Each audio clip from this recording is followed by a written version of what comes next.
Assalamualaikum warahmatullahi wabarakatuh. Jumpa kembali dengan channel saya, Lex Channel ya. Jangan lupa like, komen, dan subscribe. Di sini saya akan menentukan heater kulkas yang masih bagus atau yang tidak bagus dengan cara pengukuran dengan avometer. Kita coba ya.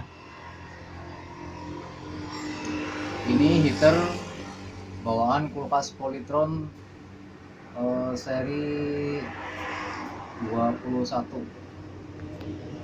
Ini Toshiba universal 12 in, kalau yang ini 13 in. Oke, kita lanjut. Langkah pertama kita ukur salah satu pin ini dengan skala X10. Kita ukur ya, kita lihat.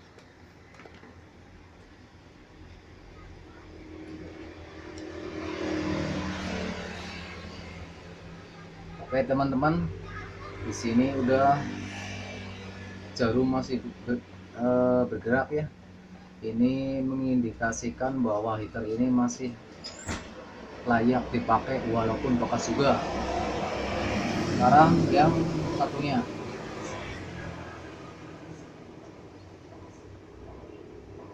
Oke, yang ini sama sekali nggak ada jarum diam di nol. Ini berarti heater ini udah rusak atau putus. Nah, ini kalau masalah ini biasanya nanti kulkas kerusakannya, kalau yang ini rusak, kerusakannya itu di bagian bawah. Jadi kulkas nanti yang bagian bawah itu nggak akan bisa dingin, karena ini fungsinya buat defrost, buat mencairkan bunga es. Kita ukur yang ketiga.